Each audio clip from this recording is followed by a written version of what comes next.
राम राम किसान भाइयों। आज की जो वीडियो है वो है प्याज की फसल में लगने वाला जलेबी रोग। ये जलेबी रोग आपकी प्याज की फसल को पूरी तरह बर्बाद कर देगा। इस प्रकार ये जलेबी रोग नया आया है, इस वर्ष ही आपकी फसल में ये देखने को मिलेगा।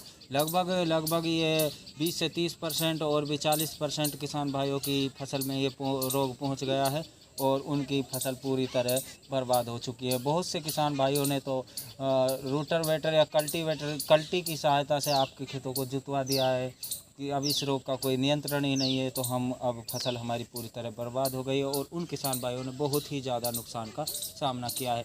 आज की वीडियो में हम आपको बताएंगे कि किस प्रकार आप जलेबी रोग को नियंत्रण कर सकते हैं, उसकी रोकथाम कर सकते हैं, उससे बचाव के उपाय हम इस वीडियो के माध्यम से आपको देंगे। तो आप हमारे इस यूट्यूब चैनल पर पहली बार आए हो तो चैनल को सब्सक्राइब करें। यदि आपको वीडियो पसंद आए तो वीडियो को लाइक शेयर भी अवश्य करें। ये देखिए किस प्रकार जलेबी रोग प्याज की फसलों में आया हुआ है। ये स्वस्थ प्याज़ें हैं जो हम आपको अभी दिखा रहे हैं, लेकिन इसमें 10% जो प्याज़ें हैं उनमें जलेबी रोग है। और ये देखिए ये जलेबी रोग, ये 4 बीघा का लगभग पूरा खेत है, इसमें 2 बीघे की फसल में पूरी तरह से जलेबी रोग ने नुकसान पहुंचा दिया है, पूरी फसल बर्बाद हो चुकी है। तो ये जलेबी रोग किस कारण से होता है वह हम बताएंगे आपको। ये देखिए ये फंगस के कारण होता है, जिससे आपकी जो जड़ें हैं वो समाप्त हो जाती हैं और आपका पौधा पीला पड़ के फालर ऊपर की साइड से जो आपकी फालर है, जो तना है वो नरा वो मुड़ जाता है और इसलिए इसको जलेबी रोग कहा जाता है। ये जलेबी रोग क्यों आता है ये भी हम आपको बता दें। अत्यधिक जल भराव की स्थिति में यदि आपके खेत में अत्यधिक बारिश है, पानी अत्यधिक ज़्यादा भर गया है और पानी की उचित निकासी नहीं है, यदि आपके खेत से पानी का निकास नहीं है, पानी भर गया है, तो जलेबी रोग आपके खेत में हो सकता है।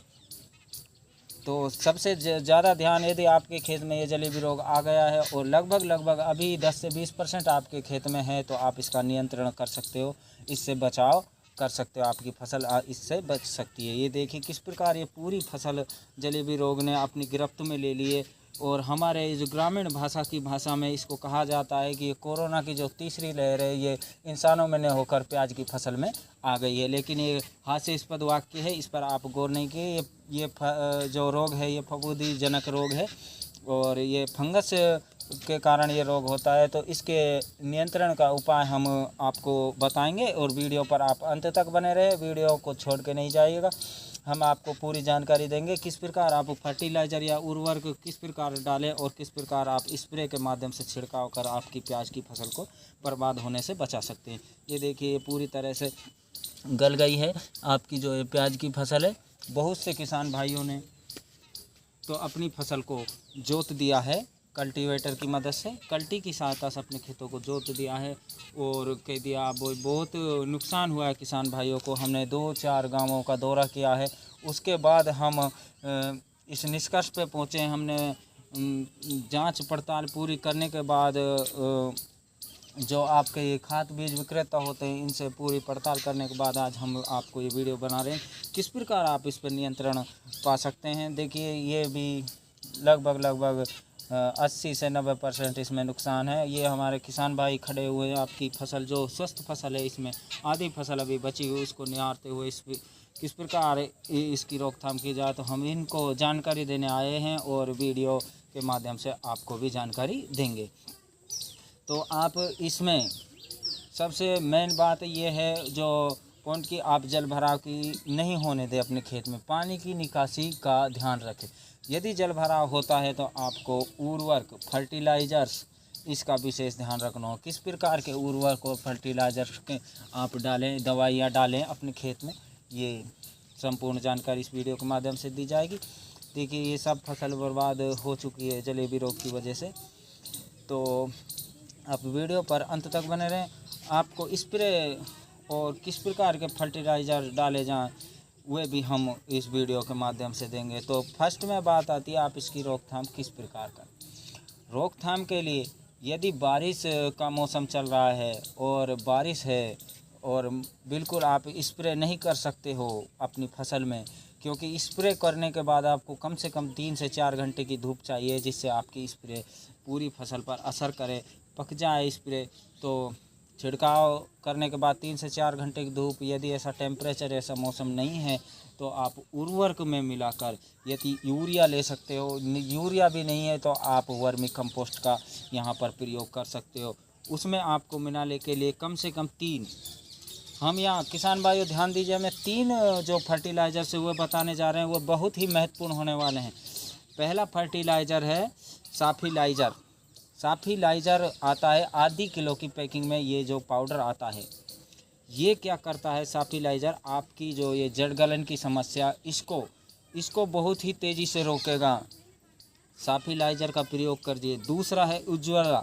उज्ज्वला भी आपके पीलकपन और ये जो फालर हैं ये इसको मजबूत करेगा। और कारटेप 4G भी आपकी फालर को बहुत ही मजबूती प्रदान करेगा। जो आपकी ये फालर हैं ये जो मुड़ गई हैं इनको सीधा रखने के लिए आप कारटेप 4G का प्रयोग कीजिए। और ये आप स्क्रीन पे भी देख पाएंगे, इन सारे का फ़ोटो देखिए किस प्रकार। तो कारटेप 4G का प्रयोग कीजिए, उज्ज्वला का प्रयोग कीजिए, साफिलाइज़र का प्रयोग कीजिए। ध्यान रखें आप इसकी जो छिड़काव ये बिजाई करनी है आपको खाद में मिलाकर, और ज़्यादा खाद आपको यूरिया नहीं लेना है। 1 बीघा के हिसाब से आपको 8 से 10 किलो यूरिया लेना है और इतना ही आप वर्मी कंपोस्ट ले सकते हैं। और उनको मिलाने के बाद ध्यान रखें, लेकिन आप इनका जब बिजाई करें तो खेत में नमी होनी चाहिए। जैसे नमी तो है ही बारिश के मौसम में, लेकिन हो सकता है आपका खेत में जल भराव की स्थिति कम है और फिर भी आप जलेबी रोग का सामना कर रहे हैं, तो आप नमी का ध्यान रखें। तो इसलिए आप शाम की टाइम इनकी बिजाई करें और आप देखेंगे 3 से 4 दिन बाद ही आपको फसल में लगभग 30 से 40% आप सुधार देख पाएंगे। और एक और फर्टिलाइज़र बता रहे हैं हम आपको, टेक्नो जेड भी इनके साथ आप मिक्स करिए। टेक्नो जेड होता है जो भी आपकी फसल में पीलकपन फंगस को काफ़ी हद तक जो टेक्नो जेड है ये समाप्त कर देता है। तो हम यहाँ पर 4 ये फर्टिलाइज़र आपको बताए हैं, साफिलाइज़र, उज्ज्वला, कारटेप 4G और टेक्नो जेड।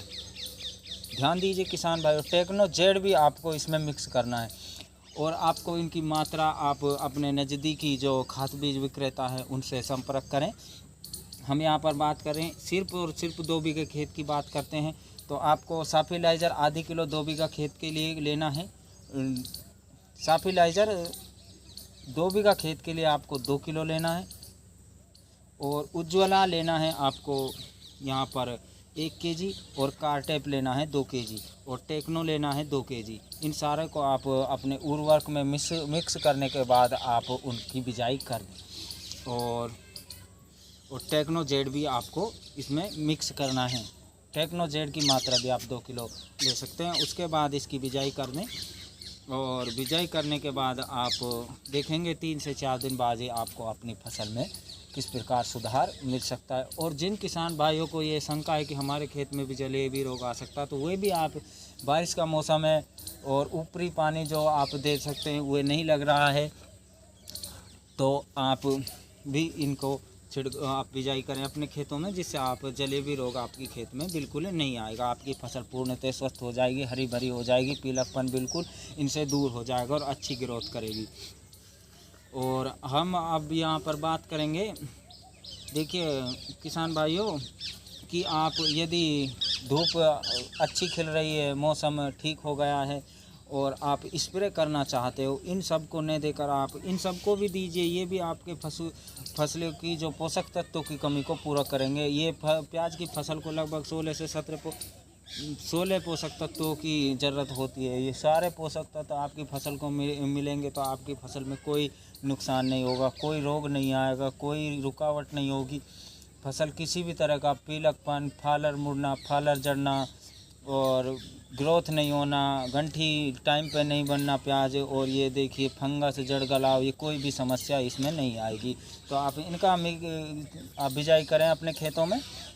देखिए ये सारी समस्या आपकी दूर हो जाएगी 3 से 4 दिन बाद। देखिए किस प्रकार बारिश की वजह से खेत काई जो जम जाती है, अत्यधिक पानी की वजह से जो हल्का सा गहरे हरे रंग का जो द्रव है, जिसको हमारी भाषा में काई कहते हैं, वो जम जाती है, ये जम गई है। और यदि मौसम खुल गया है और खेत हल्का सा आपको सफ़ेद दिखाई देना, कड़क हो गया है, तो आप उसमें निराई गुड़ाई भी करें, अवश्य करें।